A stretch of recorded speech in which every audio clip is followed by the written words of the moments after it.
What's up, family and friends? Welcome to the Woke Nation, our nation of factual truth. I hope you're enjoying your life.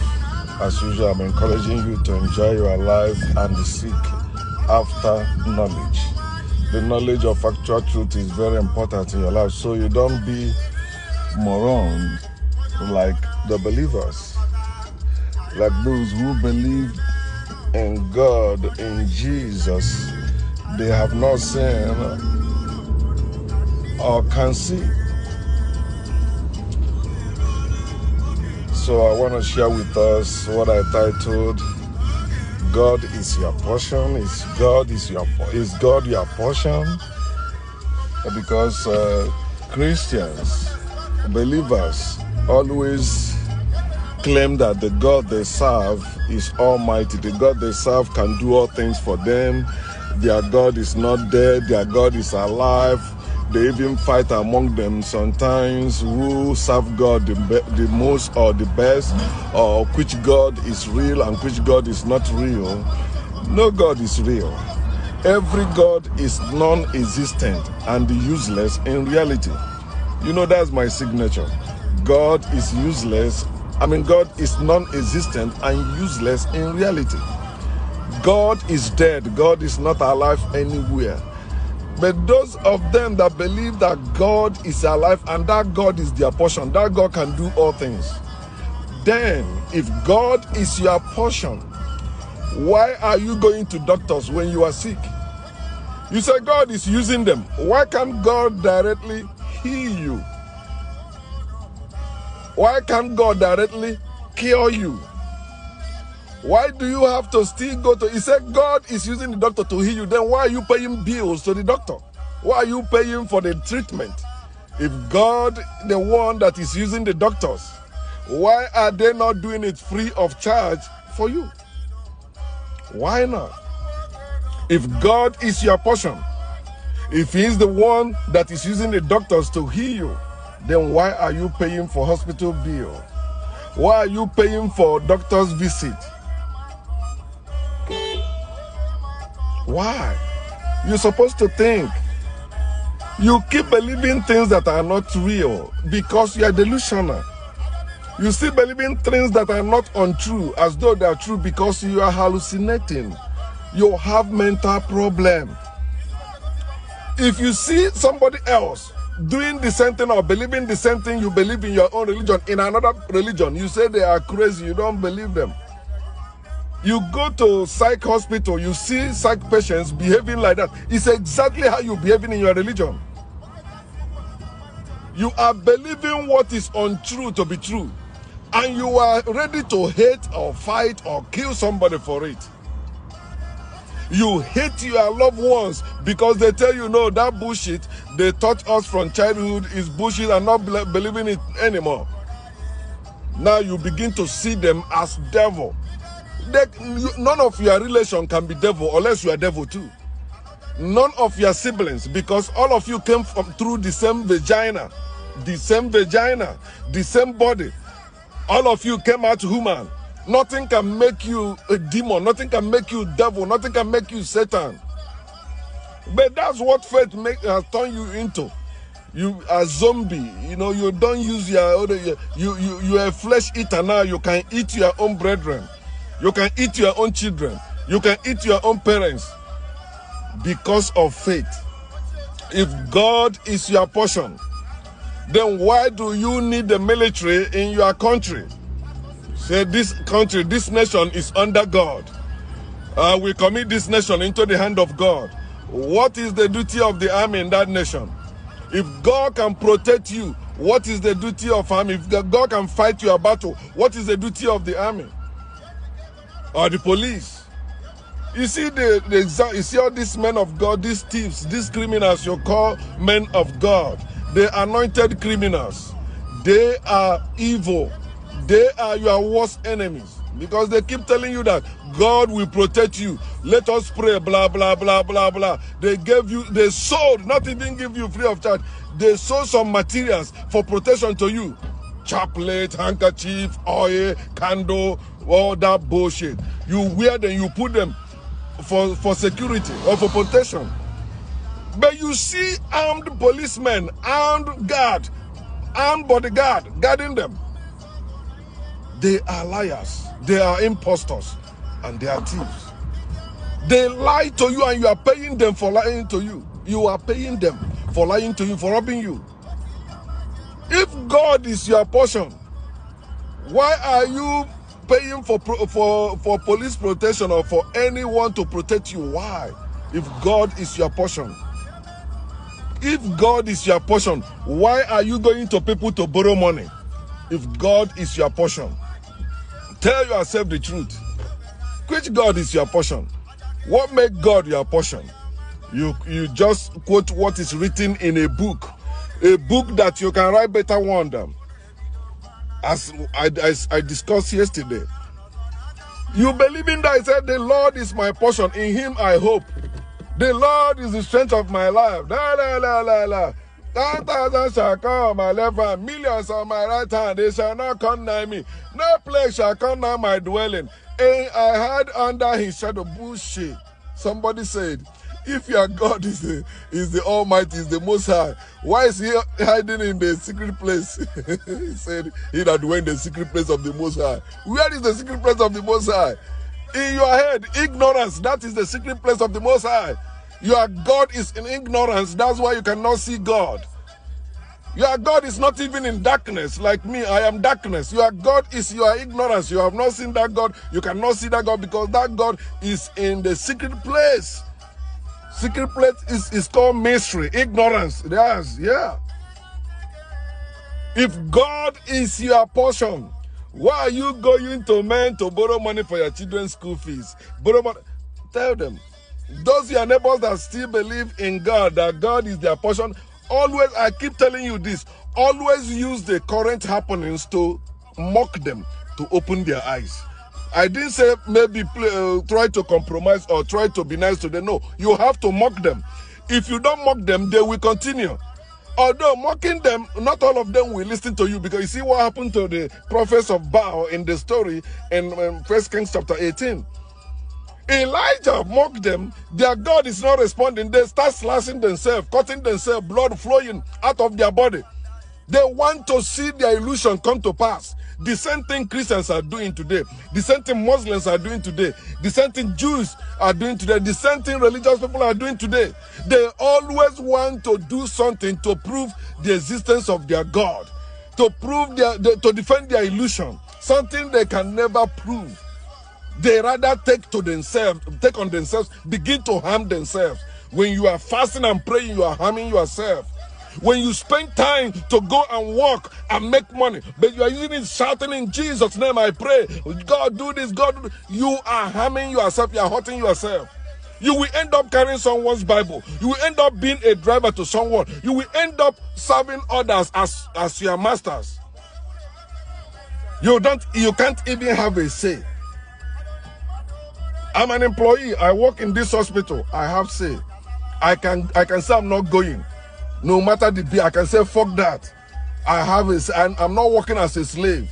They know me when I'm down. When I come in, they know I don't care what somebody say. I put myself first, my safety first, because either they fire me or I leave this company. The company will still continue, or the company can fold up tomorrow.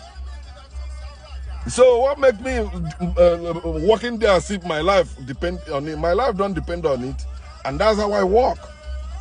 So you understand that if God is their portion, they shouldn't be going to someone to beg for money. A financial problem, please give to me. God will bless you if you give to me. Which God? You say God is your portion. Why are you begging man to give to you? You see the Reverend Father I shared earlier. It's on my wall there. In America, so it's not in Nigeria where you see poor people giving huge amount of money as offering. You know, America now, people are waking up. You say offering, okay, let me give $1 now. You know, people are waking up. Social media is helping people to, even people that are still going to church, they are now pinching themselves. This guy that is asking me to give this, he came with car. I trek to this place. Why should I give?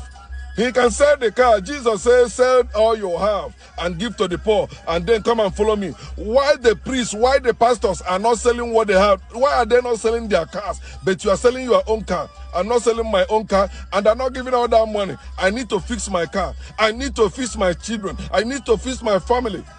People are beginning to think. You may think what you are doing is waste of time. That's your business. I was prepared for this before you were conceived. That's why I have not given up, and I have no plan of giving up. My wife said, "What are you saying? What if this thing happen?" I said, "I rather die. I rather die than go back to God. I rather die than go back to Jesus. I rather die than go back to religion. After the truth I know, not truth I believe. Truth I know, based on facts. Your life is evidence of there is no God. Everyone that believes in God, look at their life. It shows you that there is no God. If there is God, they won't be getting sick. And if they get sick, they won't need to go to hospital or to any doctor. God's supposed to heal them. They don't need to make any herb to drink. No, he said God created them. No, God created you too. When the tree is sick, the trees come to you. If the same God that created you create those trees or those herbs, why are you the one going to them? Are they going to you? Maybe God is the one taking care of them. But that's what your Bible said too. He said, look at the lilies. If you're prudent today, they die. But he said that you are God to care about them. How about you? You little faith. That's what they call. They curse you and put fear in you for you to continue believing them. How can you keep believing a book where it is written about your curse? About how you will end if you make mistake, as they said. They call it sin. They created it. And they say if you commit it, you will perish. And the same God that created you, created all things, they say we throw you inside hell. If God is your portion, why are you going to human beings for your financial problem, for your family need? Why are you going to court? Look at what is happening in America. They say Trump will win the election. God will reveal it to them. Although among them there's division, there's confusion as usual. Some of them say they saw Trump lost. Some of them say they saw the main people that they are religious leaders, that one that see Trump won. They saw Trump won the election. But the church, like people that go to church, like one of my co-workers said, she saw 2 times in the dream Trump lost. I tell her, what about the ministers, all these anointed ministers that say that Trump will win the election? He said, don't worry, all of them are fake. They are fake. I say, but all of you are worshiping the same God. If God is your portion, if God is their portion, Trump would have not lost the re-election. But because Trump is also a stupid man, that's by faith. He also a Christian. He believed their prayers. You remember the Lord has said it's done. The Lord has said it's done. It's done. He never. Paula White, the pastor to Donald Trump, living in the White House, cannot stop people's power. People's power is greater than the power of God. Likewise, people's fear is greater than the fear of God. That's why I say restore your fear, take your fear back. Don't give your fear, don't surrender your fear. Your fear will save you. The fear of God will enslave you. Understand that no God is anyone's portion. Say, God is my portion. God is all I want. God is this. God, my future is bright because I believe in God. Look at your future. You don't even have a future. He said, no, the word said, I know the plan I have for you is plan of peace, to give you no sense.